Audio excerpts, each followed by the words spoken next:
حديث نمبر أتم.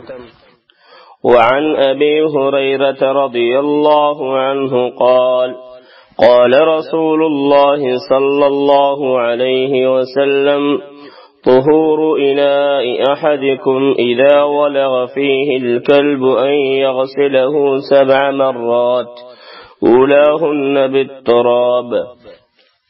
أخرجه مسلم وفي لفظ له فليرقه، وللترمذي أخراهن أو أولاهن. فدي حدیث کې د هغه لوخي د پاکوالي طریقه ذکر کړي چې کوم لوخي کې سپي هغه خلوي یا سپي پکې خلو وهي. ابو هريره رضی الله عنه فرمای چې رسول الله صلی الله علیه وسلم فرمایل پتاسو کې د یو کس د لوخي پاکوالي هغه دار هر کله چې په یو لوخي کې سپي او دارنګي سپي خلوي نو دادی وکړه ته وینځي په داسې حال کې چې اول کوته به په خاور سره وینځي. او د مسلم په بل روایت کې دی چې هغه دی واړوي، او د ترمذی په روایت کې دی چې اول ځل یا آخر ځل دی په خاور سره وینځي. دی حدیث کې مقصد دا دی چې کله سپي هغه په یو لوښي کې خلوي نو هغه به وځلې منځل کېږي یو ځل په خاورې سره. حدیث کې ناشنا مسائل دي. اول حدیث دلیل دی په دې چې د سپي لاړې خوله او ډوټۍ پلیته ده، او په دې باندې دلایل دا دی چې طهور فلیرقه، او دا مذهب د جمهور علماء دی. امام مالک رحمه الله فرمایي چې سپي چې کوم شي کې هغه خلو وهي نو شی پاک دی، او د لوښي د وینځلو حکم وی تعبدي دی، د عبادت په توګه دی، عقل سره د دې معلومات نشته. بعض علماء چې وکړه وینځل مستحب دی واجب نه دی، مګر دا دواړه قولونه هغه د دلیل په لحاظ ضعیف دي. دویم کوم لوښي کې چې سپي خلو وهي هغه به اول په خاوره باندې او بیا وځله به په اوبو سره وینځل شي، او بهتره دا ده چې اول ځل په خاوره وینځل شي او بیا وځلې هغه په اوبو باندې وینځل شي، او دا واجب دی. دا حکم چې کوم دی رسول الله صلی الله علیه وسلم کړی دی، دا حکم د وجوب د پاره کړی دی. د سپي هغه جوټه کړي اوبو هغه به هم تویولی شي ځکه دا پلیتې دي. د دې دور ډاکټرانو دا خبره واضحه کړې ده چې د اکثرو سپو په کولمو کې واړه واړه جراثیم وي، او کله چې سپی هغه ګندګي وکړي نو د دې ګندګي نه وړې وړې هغه ډېرې معمولي شانتې هغه هګۍ راوځي، او دارنګه د خپل مقعد یعنی د ګندګۍ په ځای پورې اخوا دې خوا شاته ویښتانو پورې نښلي. بیا چې کله سپی خپل ځان صفا کوي نو خپله ژبه هغه ځای ته وړي، نو دغه جراثیم د ژبې سره ونښلېږي. بیا چې کله سپی په لوښي کې خوله ووهي یا اوبه وڅښي نو دا جراثیم دې څیزونو پورې ونښلېږي.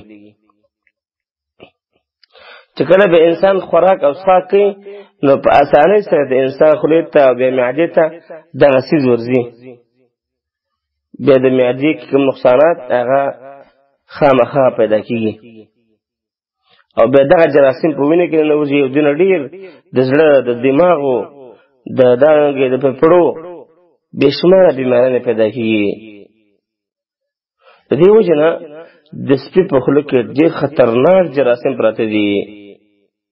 د هغې د ختمولو دپاره شریعت دا خبره وکړه چې لوخه به او وزل هغه وزل کیږي او خاور باندې خامخا ګل ضرور دي ځکه خاور کې د یو ناشنا کمال دی چې هغه جراثیم ختمي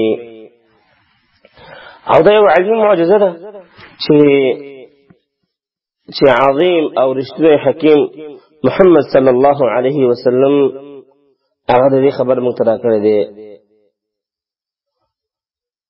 بله مسئله پنځمه د دې خاورې په ځای بل یو پاکونکی شی استعمال د هغې په کار دی او که نه نو صحیح دا ده چې په حدیث کې عفروه لفظ عفر راغلی دی خاوره یا وجه الارض ته وایي لهذا خاوره استعمالول متعین دي بل شی د دې په ځای باندې نه کافي کېږي بل واحد د دې حدیث ټولو څپو ته شامل دی او دا د جمهور علماو قول دی ټول سپي که هغه د ښکار سپي وي که د فصل سپي وي که د څوکۍ والا سپي وي دا ټول په دې کې داخل دی مستثنا پکې نشته چې عام سپي هغه په دې کې داخل دی ظاهر د حدیث دا دی اومه مسله دا راوځي که سپی په جامد اوچ شي باندې خوله ووهي نو صرف هغه ځای هغه ارتول واجب دی کوم ته چې د هغه ژبه رسېدلې وي او وینځل صرف د لوښي راغلی دي او وکړه چې وینځل صرف سپي پورې خاص دي د بل هیڅ یو حیوان جوټه او جوټه کړی شوي هغه وځلې وینځل واجب نه دي تر دې پورې چې خنزیر اګر که نجس العین دی لیکن د هغه جوټه چې پسې کې خوله ووهي د هغې وکړه ته وینځل هغه واجب نه دی بلکې درې کړه سره هغه پاکېږي ځکه نس چې دی رسول الله صلی الله علیه وسلم وینا هغه د دې حدیث متعلق ده یعنې سپی هغه یو نجس العین دی چې هغه په یو څه کې خوله ووهي هغه به وزل منزل کېږي د حدیث درجه د حدیث امام مسلم نقل کړی امام ابو داود نقل کړی دی امام ترمذی نقل کړی دی صحیح حدیث دی د سند په لحاظ سره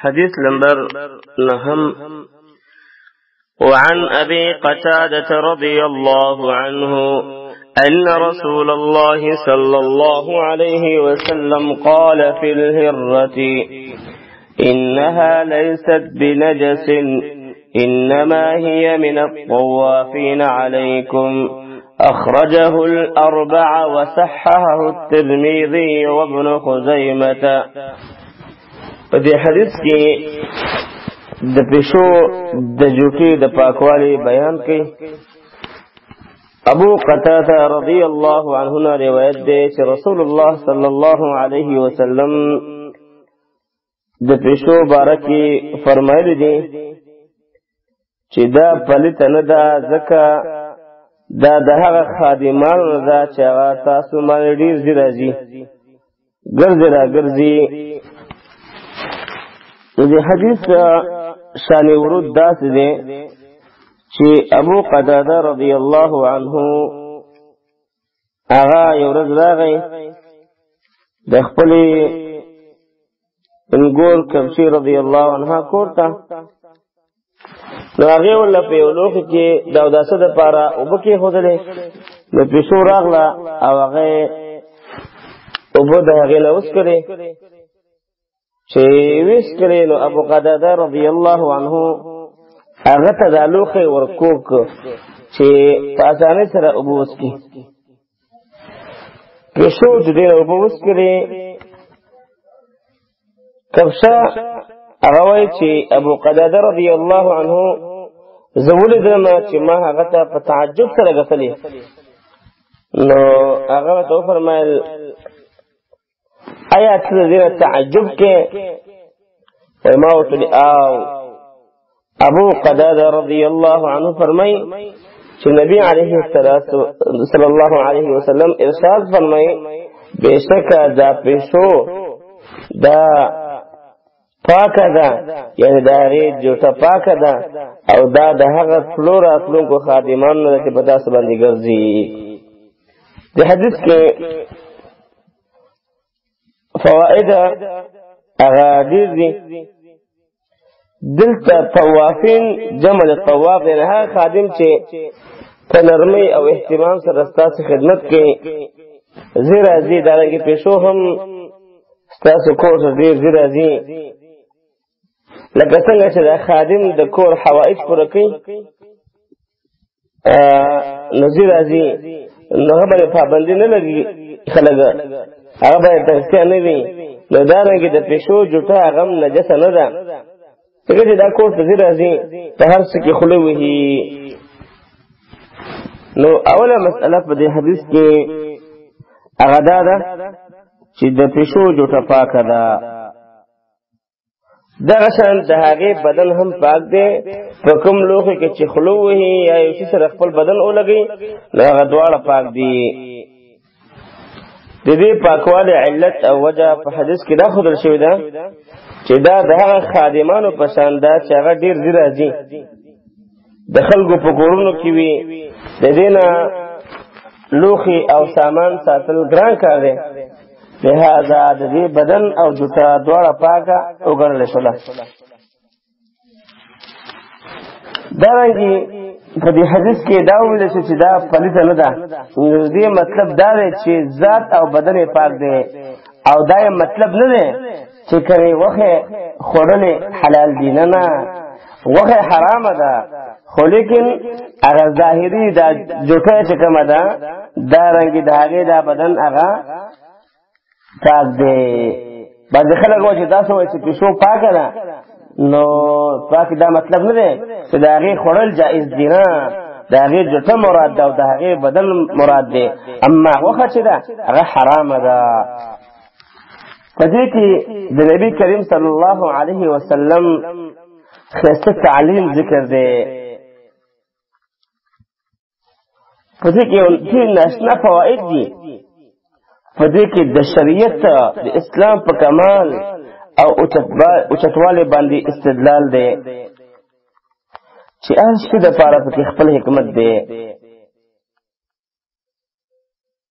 بل چې کله انسان دا وپېژني دې سره د انسان ایمان مضبوطېږي.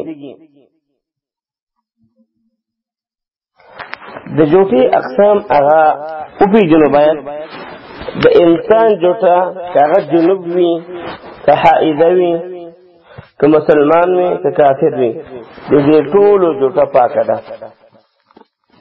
په دې باندې ډېر دلایل دي، لکه حدیث دی ان المسلم لا ينجس، دارنګې مسجد نبوي کې رسول الله صلی الله علیه وسلم کافران هغه قید کړي وو، نو د هغوی جوټه اسکله کېدله. دارنګې د یهودي یا نصراني ښځې سره د مسلمان د نکاح جائز کېدل وغیره، او د هغوی د بدن د یو بل سره لګېدل بالکل جواز لري، په دې کې څه مسله نه ده. خو لیکن په درندګانو کې، په حیواناتو کې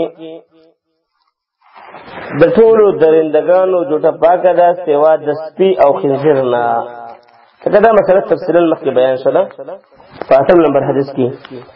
د سپي د نجاست دلیل مخکې حدیث بیان شو، او د خنزیر د نجاست دلیل هغه حدیث د رسول الله قرآن کریم کې الله رب العالمین فرمایي چې د خنزیر غوښه مه خورئ، دا حرام دی، نو هغه حرام دی، د هغې نه ځان ساتل پکار دي. اوس د خره او د قچر جوټه او خره هغه پاکه ده که حرامه ده؟ نو هغه پاکه ده. ولې؟ ځکه په دې کې د رسول الله صلی الله علیه وسلم او دارنګه صحابه کرامو هغه دا معمول چې په دې چیزونو باندې سورلي کوله، او د هغې خلو خامخا د هغې د جامو او بدن پورې لګېدلې، نو معلومیږي چې رسول الله صلی الله علیه وسلم د هغې بیان نه دی کړی. چې بیان نه دی کړی نو دا د هغه جوټه هم پاکه ده. که ناروا وی ګنده وی رسول الله صلی الله علیه وسلم به د هغې بیان موږ ته کړی وی. دیو جنا دا مسئله واضحه شوله چې د پیشو جوټه هغه پاکه ده او دارنګه د هغې غوښه حرامه ده.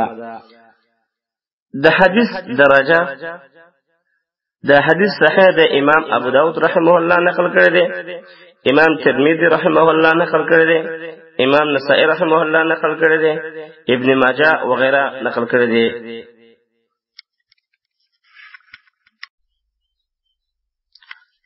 حديث نمبر لسم. وعن أنس بن مالك رضي الله عنه قال: جاء أعرابي فبال في طائفة المسجد فزجره الناس فنهاهم رسول الله صلى الله عليه وسلم، فلما قضى بوله أمر النبي صلى الله عليه وسلم بذنوب من ماء فأحرق عليه، متفق عليه. دا حدیث د تشو امتیازونه د ځمکې د پاکولو بیان موږ تاسو ته کوي. انس بن مالک رضی الله عنه نه روایت دی چې یو باندې چې راغی او د جماعت په یو ګوټ کې امتیازي شروع کړي، خلقو اغلر منعکو او ویرتو. رسول الله صلی الله علیه وسلم خلق د دینه منعکل، هر کله چې دا باندې چې د امتیازو نفارغ شو امتیازي پوره کړي، نبی علیه الصلاۃ والسلام د ابو یو ډکه بوقا راواخیستله او په دغه ځای واړوله کوم ځای کې چې دغه سړي امتیازي کړي وي. د حدیث کې ډېر ناشنا فواید هغه معلومیږي. اول د انسان بول امتیازي هغه نجس دي، کوم ځای ته چې ورسېږي نو د هغه ځای پاکول ضرور دي، که بدن وي، که جامه وي، که لوښه وي، که ځمکه وي. په دې مسله کې اتفاق دی. دویم ځمکه باندې چې امتیازي وشي او په هغې باندې ډېر اوبه واړولی شي نو دغه ځای هغه نجاست چې کوم وي هغه ختم شي، دغه ځای شرعاً پاکېږي. لکه په دې حدیث کې د امتیازو په ځای باندې یو بوق اوبه واړولی شي او هغه ځای پاک شو. د دغه ځای نه د وینځلو نه وروسته یا مخکې خاوره نقل کول دا نه دي ثابت، او دا هم نه دي ثابت چې یاره ځمکه هغه به هغې نه به خاورې لرې کوي او خاوره به ترې وباسي. برابره خبره ده چې ځمکه نرمه وي او که سخته وي، دواړو صورتونو کې په اوبو اړولو سره دا ځمکه پاکېږي. کوم روایت چې د خاورې په نقل کولو باندې راغلی دی نو هغه روایت منقطع او ضعیف روایت دی. دویمه مسئله په دې حدیث کې د نجاست په ځای باندې یو ځل اوبه واړولی شي به دا پاکېږي. دا دلیل دی په دې چې د بعضې څیزونو په وینځلو کې یو ځل اوبه اړول هم نجاست ختموي، 3 ځله اړول ضرور نه دي. رد دی په خلکو باندې چې هغوی وایي د نجاست په لرې کولو کې 3 ځل هغه تسلیس ضرور دی او د 3 ځلو نه کم نه پاکېږي، نو دا د خلکو غلطه خبره ده. څلورمه مسئله په دې حدیث کې دا ده چې دا حدیث دلیل دی په دې چې د مساجدو احترام او ادب هغه پکار دی. جماعتونه دا به د هر قسم ګندګي نه، د هر قسم پلیتي نه هغه ساتلی شي. که چېرته څه ګندګي پکې پرېوځي نو فوراً به د هغې د پاکوالي کوشش کوي.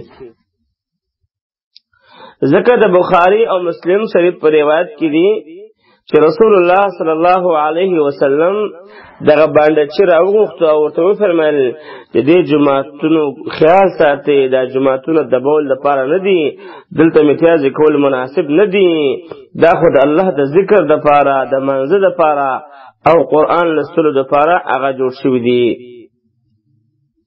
پنځمه مسله، جاهل او ناپوهه کس ته به په نرمۍ سره په اسانتیا سره به تعلیم ورکولی شي، هغه سره به سختي نه کوي، هغه له به غصې نه کوي.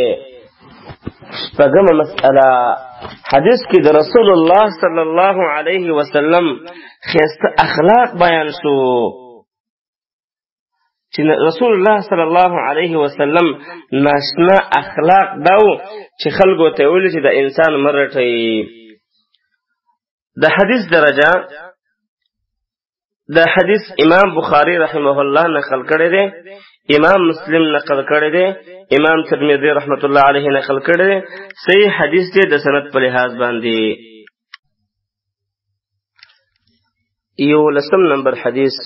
وعن ابن عمر رضي الله عنه قال قال رسول الله صلى الله عليه وسلم أحلت لنا ميتتان ودمان، فأما الميتتان فالجراد والحوت، وأما الدمان فالكبد والطحال. أخرجه أحمد وابن ماجه وفيه ضعف. په دې حدیث کې دا مسله بیانېږي چې کله ملخ او دانګي مئی او کب چې په اوبو کې مړ شي نو اوبو نه پلی کېږي. عبدالله ابن عمر رضی الله عنهما روایت ده، دا فرمای چې رسول الله صلی الله علیه وسلم او فرمایل چې دو مرداري مړې او دو وینې زموږ د پاره حلال کړې شوې دي. هر چې دوا مړې دي نو هغه ملخ او ماهی دي، او هر چې دو وینې دي نو هغه زیګر او تورې دي. د حدیث مطلب دا چې په قرآن کریم کې مړه او مرداره حرام شوې ده، دارنګي د وینې حرمت هم راغلی دی، لکه الله رب العالمین فرمای حرمت علیکم المیتة والدم ولحم الخنزیر، حرام شوی دی په تاسو باندې مرداره وینه او غوښه د خنزیر، لیکن د دینه بعضې مردارې او بعضې وینې مستثنا شوی دي او موږ د پاره حلال کړی شوی دي چې هغه په دې حدیث کې بیان شوی دي، یعنی ملخ او ماهی یعنی کب. د اگر که په خپل مرګ باندې هغه مړ شوی وي او مردار شوی وي، سرح شوی نه وي، لیکن د دې باوجود دا زموږ د پاره حلال دي. دغه شان وینه استعمالول حرام دي، لیکن جگر او تورې اگر که دا جمع شوی وینه ده خو دا حلال دي. په دې حدیث کې یو څو فواید هغه معلومیږي. اول حدیث دلیل دی په دې چې ملخ حلال دی په هر حالت کې چې مړ اومندل شي، یا خپل مړ یا بل چا مړ کړی وي، په دواړو حالاتو کې خوړل حلال دي. دارنګه ماهی او کب په هر حالت کې مړ وي خوړل جائز دي. برابر خبره ده کچا وژلې وي یا دریاب را غورځولې وي یا ترې اوبو چشي وي او مړ شوی وي یا په خپل مرګ مړ شوی وي، طوافي وي یعنی خېټه پورته طرف ته وي، او که غیر طوافي وي، په هر صورت کې دا حلال دی. دا مذهب د جمهور علماء دی او دا صحیح قول هم دی. مخکې حدیث هم تیر شوی چې هو الطهور ماءه الحل میتته. دارنګه د جابر رضی الله عنه حدیث دی فألقى البحر حوتا ميتا لم نرى مثله يقال له العنبر فأكلنا منه نصف شهر. بخاری روایت دی چې سمندر زموږ د پاره مړ ماهی هغه راوارتولو چې هغې ته عنبر ویل کېده چې موږ د دې پشان ماهی هېڅکله نه ولیدلی دې پشان کبه. موږ نیمه میاشت د هغې نه خوراک وکړو او رسول الله صلی الله علیه وسلم هم د هغې مطالبه وکړله. دا حدیث دلیل دی چې په سمندر کې مړ شوی کب او ماهی خوړل هغه جایز دی. درېیمه مسله زیګر او تورې دا پاک او حلال دی. او دا دواړه د هغه وینې نه مستثنا دي چې کوم بهیدونکې وینې دي. دم مسفوح نه دا مستثنا ده. حدیث نه معلومه شوه چې میتته مرداره او دم مسفوح بهیدونکې وینه حرامه ده. ځکه د دې صرف دوه قسم استثناء وشوله چې هغه ځیګر او تورې دا پاک دي، نور هر قسم وینه هغه څه ده هغه حرامه ده. حدیث دلیل دی په دې خبره باندې چې ملخ او یا کب او ماهی په اوبو کې مړ شي نو په دې سره اوبه نه پرېتېږي، لږې وي او که ډېرې وي، اگر که خوند رنګ بوی بدل شوی هم وي. ځکه چې د دې خوند رنګ بوی په نجاست سره بدل شوی نه دی، بلکې په پاک سیز ملخ او ماهی سره بدل شوی دی. درجه د حدیث نو اسناده ضعیف والحدیث صحیح. مصنف فرمای په دې حدیث کې ضعف دی ځکه په دې کې عبدالرحمن ابن زید ابن اسلم دی. امام احمد فرمای د حدیث منکر دی، البته موقوفا صحیح دی، لکه امام ابو زرعه او امام ابو حاتم وغیره دا حدیث موقوف ګرځولې دی. امام بيهقي رحمه الله فرمای دا حدیث د زید ابن اسلم زامنو چې عبد الله، عبدالرحمن او اسامه مرفوع بیان کړی دی، او ابن معین هغه دا ټول ضعیف ګرځولې دي. البته امام احمد په دې کې عبد الله ته ثقه ویلې دی. هغه وایي چې دا موقوف هم په حکم د مرفوع کې دی، ځکه صحابي وایي چې احل لنا، او شیخ البانی رحمه الله هغه هم صحیح ګرځولې دی.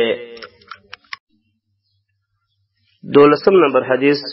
وعن ابي هريره رضي الله عنه قال قال رسول الله صلى الله عليه وسلم اذا وقع الذباب في شراب احدكم فليغمسه ثم لينزعه فإن في أحد جناحيه داء وفي الآخر شفاء. أخرجه الأربعة وأبو داود وزاد وإنه يتقي بجناحيه الذي فيه داء. دا حدیث په دې مسله کې دی چې په اوبو وغیره کې چې مچ پریوزي نو اوبو نه پلیتی. ابو هريره رضی الله عنه روایت ده چې رسول الله صلی الله علیه وسلم فرمای کله چې پتا سو کې د چا د سکولو پسز کې مچ پریوزي نو دا مچ په کې غوپه کې او بیا دی راو باسي او هغه دی مچ دی وګرځي دا کوم سیز چې دی هغه دی استعمال کی. ځکه د په یو وزر کې بیماری جراثیم دي او په بل کې شفا او علاج دی. د ابو داود په روایت کې وسره دا هم اضافه ده چې دا په خپل هغه وزر سره ځان بچي په کوم کې چې بیماری وي، یعنی دا چې کې دا اوبو کې دا خوراک کې هغه وزر دوبي چې کوم کې بیماری او جراثیم وي هغه مخکې کوي. د حدیث مطلب دا دی چې د مچ په خلقت کې الله رب العالمین خپل یو عجیب قدرت اخی دی. هغه دا چې رب العالمین د دې په یو وزر کې مرض یعنی جراثیم او زهرجن ماده پیدا کړی دا، او په بل وزر کې د وزر کې د هغې د شفا او علاج اخی دی. او د مچ دا عادت دی چې کله د اوبو یا ترکاری یا چای په ډوخ کې پریوزي نو خپل زهرجن وزر مخکې کوي او د دې په ذریعہ باندې ځان ساتي او خپل شفا او علاج والا وزر اغرس لکی. ځکه د الله پیغمبر او فرمایل چې کله دا په چای کې وغیره کې پریوزي نو خې په کې غوپه کوي دې لپاره چې د زهرجن وزر مقابله هغه د بل وزر وکي او هغه علاج وشي د انسان لپاره او هغه زهريله ماده ختم کی او بیا راو بس هغه ورځوي. حدیث کې ناشنا مسائل. اول حدیث میں معلومه شو چې مچ په اوبو یا مائع شي کې پریوزي نو هغه نه پرتیږي. دا رنګ دویم کوم لوخي کې چې پریوزي نو هغه لا پاور ګول پکار دی او بیا رسل پکار دی او دا چیز دا غي استعمال جائز دی. کله انسان خپل ورنه کرکه کیږي هغه نه استعمالي نو بل دی ورکی هغه نه اړي مال دې نه ځای کوي. په دې حدیث کې موږ ته ارشاد او فرمایل شو چې دا مذکور خوراک د غسیز استعمالول پکار دي، دا غورځول پکار نه دي، دا ځای کول پکار نه دي. طبيعت دې نه مني بیا مې استعمالوا خدا څنګه چې مکمل ختم کی. دې حدیث نه دا هم معلومه شوه درېمه مسله چې د ضرر د دفع کولو لپاره مچ هغه وژل جائز دي، ځکه چې کوم ګرم لوښي کې دې پریوزي او بیا چې غفور کې نو خامخا غمر کیږي. څلورمه مسله د مچ په حکم کې هر هغه حشرات هم داخلي چې په هغه کې بیرون کې وینه نه وي، لکه ماشه، دارنګه مچھي، جولاګي، شاتو مچھي وغیرہ. دارنګه پنځمه مسله په دې حدیث کې یو نبوي علمي معجزه ذکر ده، هغه دا چې د مچ په وزر کې په یو وخت کې بیماری او شفا هغه اخیستل شوې ده. ډاکټرانو دا خبره ثابته کړې ده چې د مچ په یو وزر کې میکروب او جراثیم زیات دي او په بل وزر کې هغه شفا او علاج پروت دی. د حدیث درجه صحیح حدیث د امام بخاری رحمه الله نقل کړی دی، امام ابو داود رحمه الله نقل کړی دی، ابن ماجه هم نقل کړی دی.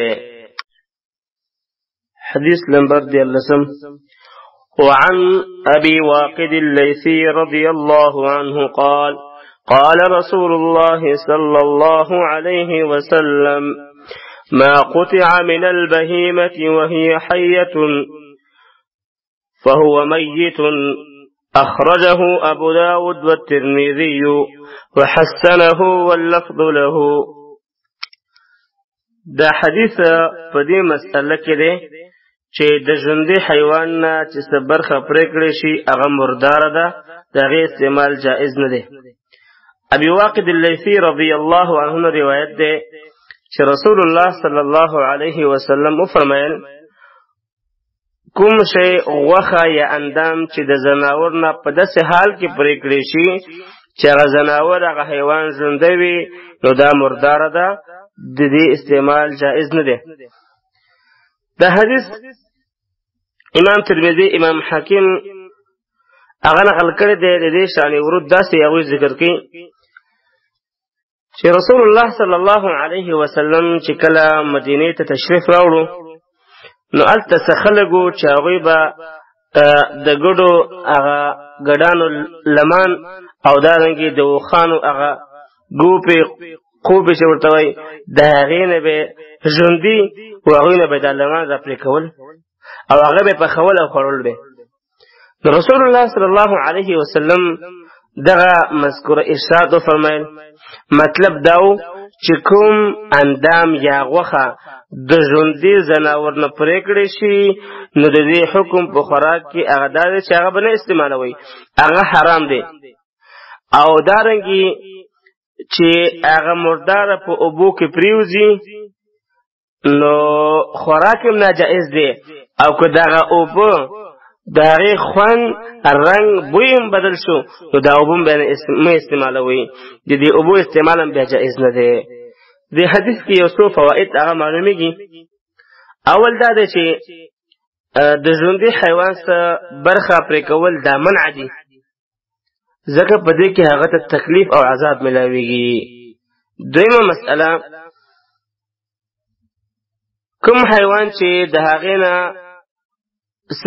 غوښه پرې کړې شي د هغې خوراک حرام او فایده اخیستل دام ناروا دي، دا مو جائز نه دی چې دې نه سړی فایده والي.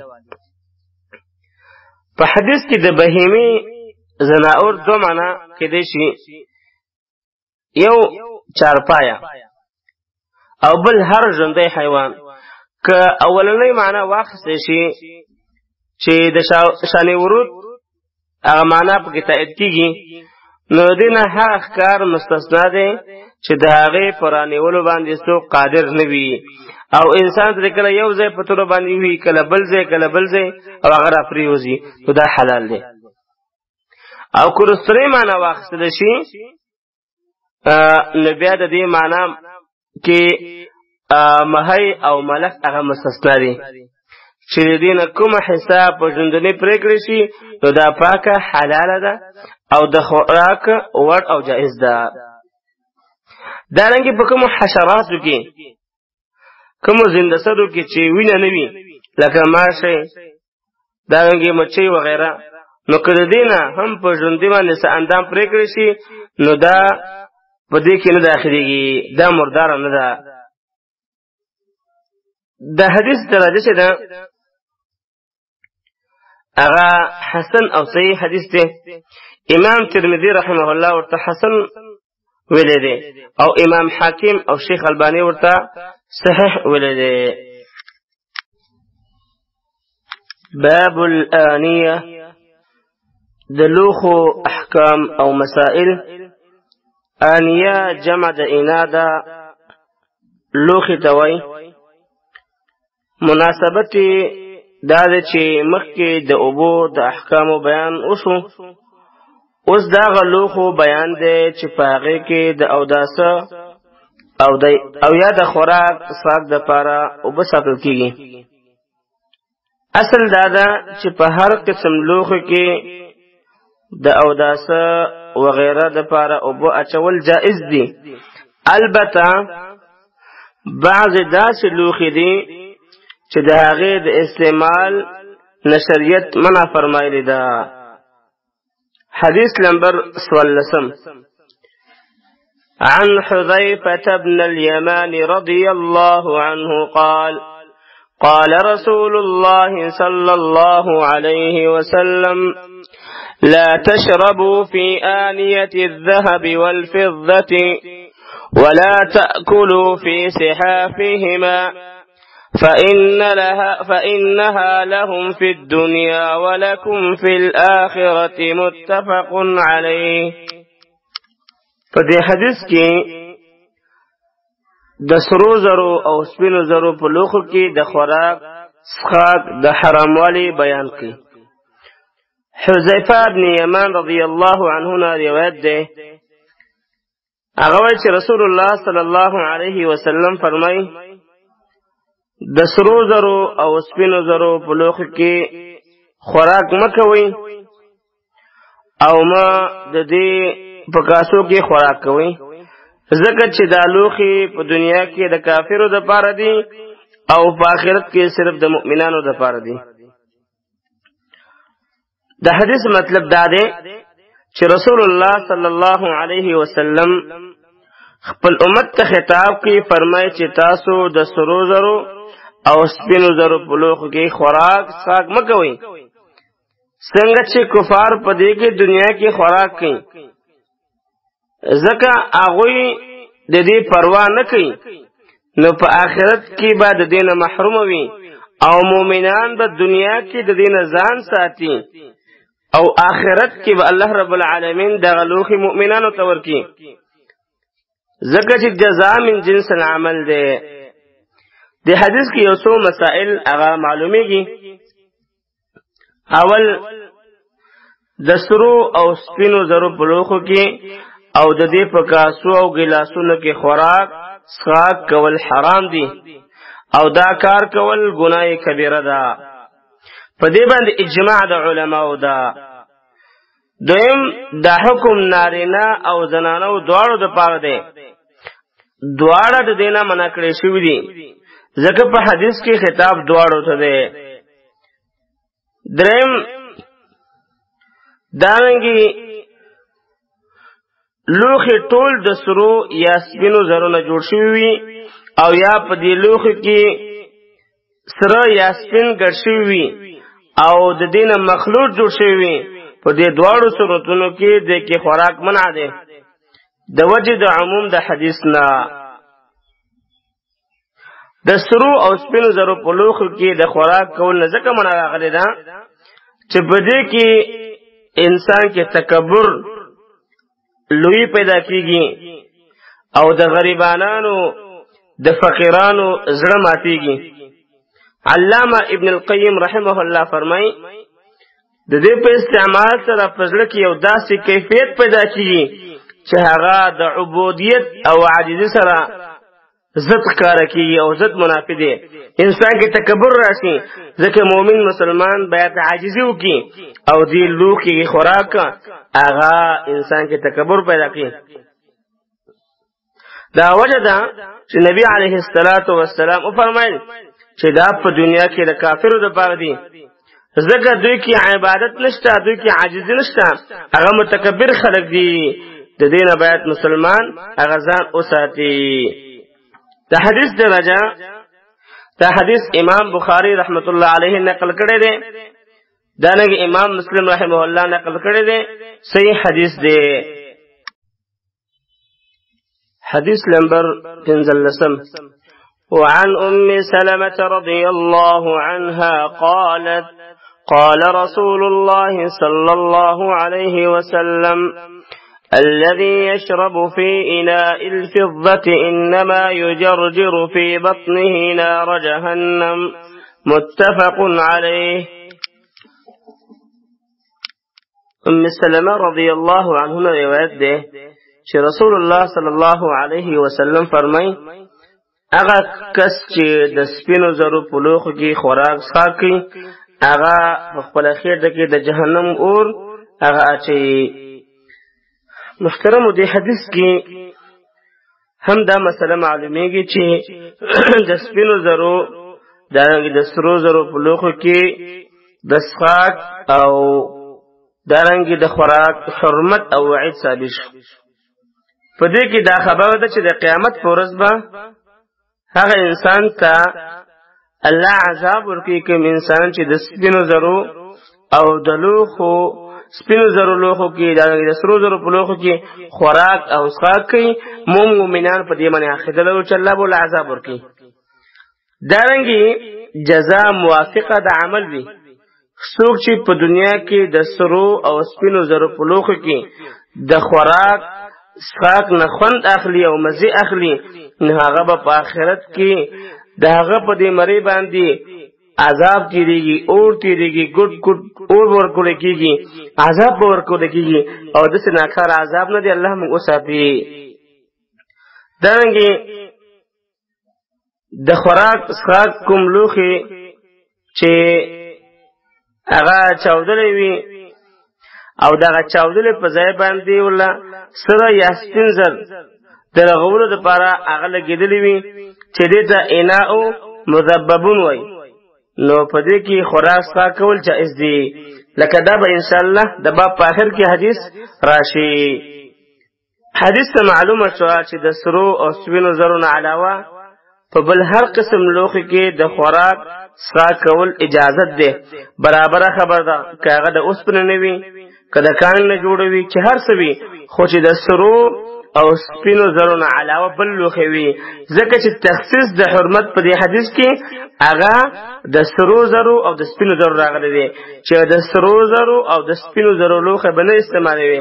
دا حرام دی. په دې کې د علماو اجماع ده. د سرو زرو او د سپینو زرو په لوښو کې خوراک حرام دی، لیکن د دې دوړو نه علاوه په نور څه کې د دې استعمال څنګه دی؟ نور علما فرمایي چې په دې ټولو کې باید د دې مسلمان ځان وساتي. موږ تاسو د رسول الله صلی الله علیه وسلم امتیان یو، باید د رسول الله صلی الله علیه وسلم په خبرو پسې روان شو.